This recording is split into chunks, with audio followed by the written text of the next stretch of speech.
नमस्कार साथियों, मैं doctor Manish Kumar Mishra ICCR Hindi chair पे विजिटिंग प्रोफेसर के रूप में इस समय Tashkent state university of oriental studies में कार्यरत हूँ। यहाँ काम करते हुए और भाषाओं के संदर्भ में अध्ययन अध्यापन करते हुए कुछ चीज़ें शब्दों को लेकर, उज़्बेकी शब्दों को लेकर, और वे शब्द जो हम अपने यहाँ हिंदी में भी बोलचाल में इस्तेमाल करते हैं, क्योंकि अरबी और फ़ारसी का एक इतिहास हमारे साथ जुड़ा हुआ है। बहुत सारे शब्द ऐसे हैं जो उज़्बेकी भाषा में और हिंदी भाषा में समान रूप से इस्तेमाल किए जाते हैं, और ऐसे करीब शब्दों की संख्या 2-2.5 हज़ार के आसपास है। तमाम जो वरिष्ठ इंडोलॉजिस्ट हैं जो लिंग्विस्टिक को लेकर लगातार काम कर रहे हैं, उन्होंने मुझे बताया। लेकिन उसमें एक चीज़ गौर करने वाली है कि बहुत सारे शब्द जिस संदर्भ में हमारे यहाँ इस्तेमाल किए जाते हैं, उनका संदर्भ पूरी तरह से उज़्बेकी भाषा में अलग हो जाता है। कहने का मतलब शब्द तो वही है, लेकिन उनके संदर्भ अलग हो जाते हैं। ऐसे ही कुछ शब्दों को अगर हम नहीं समझेंगे तो परेशानी खड़ी हो सकती है। तो मैंने सोचा कि कुछ उदाहरण के तौर पे कुछ शब्दों की जानकारी आप लोगों के साथ साझा करूं। जैसे एक शब्द मैंने देखा यहाँ ताशकंद में रहते हुए कि यहाँ लगभग हर बड़े बस स्टॉप के पास में आपको एक बड़ा शॉपिंग सेंटर दिखाई देगा, और उनके बहुत सारे आउटलेट्स पूरे ताशकंद में हैं। हो सकता है ताशकंद के बाहर भी हों। और उसका नाम मुझे बड़ा अजीब लगा। उसका नाम था हवस। तो मैंने सोचा हवस तो मतलब कोई इस तरह का शब्द नहीं है कि उसे इस तरह शॉपिंग सेंटर का नाम दिया जाए। हम लोग हवस शब्द को जिस तरह से हिंदुस्तान में समझते हैं, तो मेरे मन में जिज्ञासा जगी और मैंने यहाँ के इंडोलॉजिस्ट से बात की। तो बोले कि शब्द वही है, उच्चारण भी वही है, लेकिन अर्थ में भिन्नता है। और बोले कि हमारे यहाँ हवस का मतलब होता है आपकी तरह होने की इच्छा। जैसे मैं आपकी तरह होना चाहूँ, वो जो मेरी इच्छा है उसे हवस कहते हैं। और हवस को जिस तरह से हम लोग भारत में समझते हैं, आप लोग जानते ही हैं। तो ये पहला शब्द था जिससे मेरा सामना हुआ, जिसका अर्थ जो है बिल्कुल अलग था। एक दूसरा शब्द है तकलीफ़। जैसे हम कहते हैं ना कि आपको तकलीफ़ देने के लिए माफ़ी चाहते हैं, लेकिन उज़्बेकी भाषा में तकलीफ़ का अर्थ बिल्कुल अलग है। उज़्बेकी भाषा में तकलीफ़ का अर्थ है निमंत्रण। वो आपको अगर निमंत्रण देना चाहते हैं तो वो आपको तकलीफ़ देना चाहते हैं।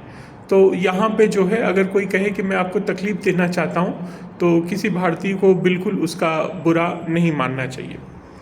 ठीक उसी तरह से मुझे बताया गया कि एक शब्द होता है मुखबर, जिसे हम लोग अपने यहाँ मुखबर कहते हैं, जो मुखबरी करता है, जासूसी करता है। लेकिन यहाँ मुखबर का अर्थ जो है वो जासूसी करने से कम है, और यहाँ उसका सीधा सीधा अर्थ है संवाददाता। जो संवाददाता होते हैं समाचार पत्रों के चैनल के, उनको हम लोग मुखबर कहते हैं।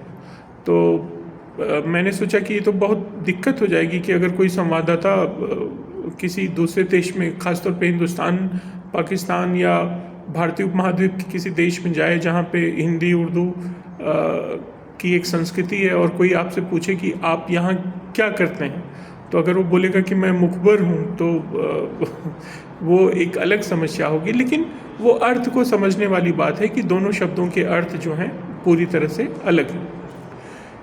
इसी तरह अनुवाद को भी लेकर, जो शब्द आपके यहाँ नहीं हैं, उन शब्दों के अनुवाद को लेकर भी कई बार परेशानी हो जाती है। जैसे यहाँ पे एक वरिष्ठ इंडोलॉजिस्ट हैं बयात सर, उन्होंने मुझसे एक घटना का जिक्र किया। बोले कि मैं कहानी का अनुवाद कर रहा था, उसमें जो बहू है वो पहली बार ससुराल आई हुई है, और वो अपने ससुर के लिए गुड़ की चाय बनाती है, और उसके ससुर जी उसकी बहुत तारीफ़ करते हैं। अब उन्हें ये कहानी उज़्बेकी भाषा में अनुदित करनी है, लेकिन जैसे ही गुड़ की चाय की बात आई तो बोले मैं रुक गया, क्योंकि जो गुड़ है, जगरी जिसे कहते हैं, या शुगर केन है, उसका उज़्बेकिस्तान से कोई रिश्ता ही नहीं रहा, क्योंकि यहाँ शुगर केन पैदा नहीं होता। तो फिर ये बहुत बड़ी असमंजस वाली स्थिति हुई कि फिर इसका जो है हम लोग अनुवाद कैसे करें।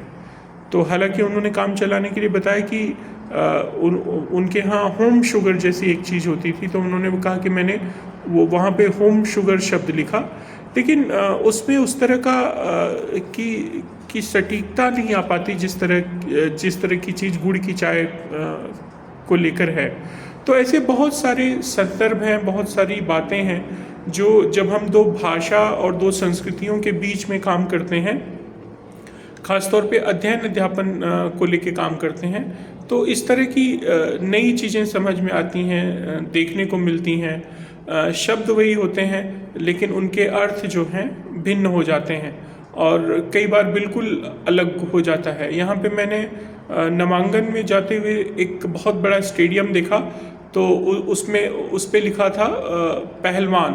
तो जो पहलवान शब्द है, ये देखिए हम लोग हिंदी में भी इस्तेमाल करते हैं। तो पहलवान का मतलब वही है कि जो इस स्पोर्ट्स और इन सारी चीज़ों से जुड़ा रहे, उसका ठीक वही अर्थ यहाँ भी निकल रहा है जो हिंदी में निकलता है।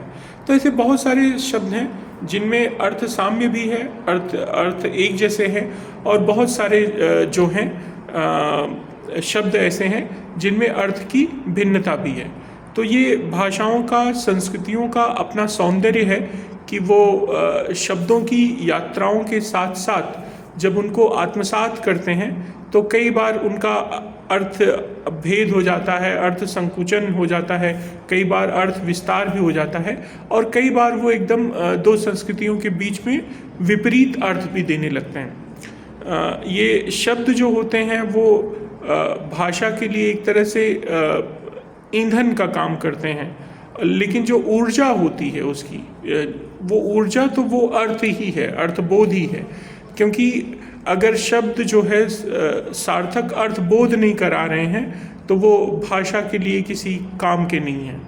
तो ये कुछ शब्द ऐसे थे जिनका संदर्भ मेरे सामने आया, तो मैंने सोचा कि इसकी जानकारी आप सभी लोगों के साथ साझा करूं, और समय समय पर उज़्बेकी और हिंदी भाषा को लेकर ऐसी तमाम चीज़ें मैं आप लोगों के साथ साझा करता रहूँगा।